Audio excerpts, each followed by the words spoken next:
लगातार भारतीय जनता पार्टी पर हमलावर ओम प्रकाश राजभर की आखिर में एनडीए की वापसी चर्चा का विषय बन गई है। जी हां, एनडीए में ओम प्रकाश राजभर की वापसी पर लगातार चर्चा है और इसका कारण यह है कि खुलकर भारतीय जनता पार्टी की तरफ से उत्तर प्रदेश में बीजेपी अध्यक्ष की बात करें तो वो भूपेंद्र है, जिन्होंने खुलकर इस तरफ इशारा किया। जी हां, राजनीति राग में एक बार फिर से आप सबके बीच में आपकी होस्ट तृप्ति लेकर आई हूं इस वक्त की ये खास रिपोर्ट ओम प्रकाश राजभर को लेकर आए उस बयान के बारे में जो कि बीजेपी की ओर से बहुत ही बड़ा इशारा है ओपी राजभर की एंट्री को लेकर। जी हां, एनडीए ने अपना द्वार खोल दिया है राजभर की वापसी का।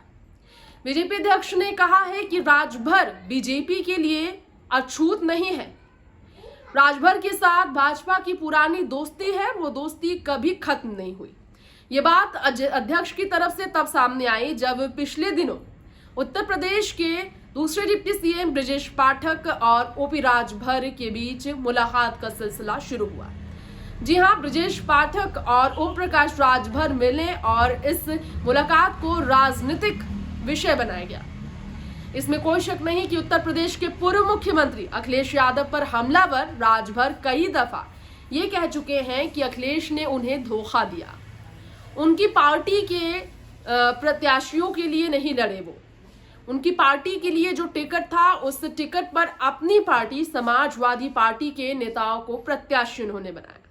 शिकायतें बड़ी थी ओपी राजभर की और शिवपाल जब प्रसपा का विलय सपा में करा बैठे तो ओपी राजभर ने कहा कि भारतीय जनता पार्टी में जल्द सपा का विलय होगा।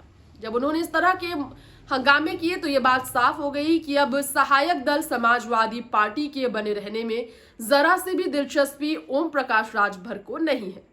इस बीच भारत जोड़ो यात्रा जब आरंभ हुई उत्तर प्रदेश में तो इस मौके पर राहुल गांधी पर तरह तरह से बयानबाजी ओपी राजभर ने की। कभी राहुल गांधी को पीएम पद के लायक कहा ओम प्रकाश राजभर ने, तो कभी ये कहा कि उनके भारत जोड़ो यात्रा का अच्छा असर तो होगा लेकिन मुश्किल है, संघर्ष काफी लंबा है। ऐसे में ओम प्रकाश राजभर का बीजेपी की तरफ लगातार इशारे करना कि कोई भी राजनीतिक दल किसी एक जगह नहीं होती, आने वाले भविष्य में क्या होगा किसी को नहीं पता। ओम प्रकाश राजभर अब बीजेपी की राह चुनेंगे ये कहा जा रहा है। बीजेपी अध्यक्ष ने यह भी कहा कि जिसकी भी विचार भारतीय जनता पार्टी से मिलती है वो विचार एक होगी तो स्वागत किया जाएगा। कोई भी बीजेपी के लिए अछूत नहीं जिसकी विचारधारा बीजेपी से मिलती है। ये बात बीजेपी की ओर से तब भी कही गई थी जब सपा छोड़कर अपर्णा यादव, मुलायम की छोटी बहू, भाजपा में शामिल हुई। और अब अपर्णा यादव के साथ अगर राजभर बीजेपी में आते हैं तो बहुत बड़ा खेला 2024 लोकसभा चुनाव में देखने को मिल सकता है उत्तर प्रदेश की सियासत में लगातार। फिलहाल इस रिपोर्ट में इतना ही। बाकी खबरों के लिए बने रहे हमारे चैनल राजनीति राग के साथ। नमस्कार।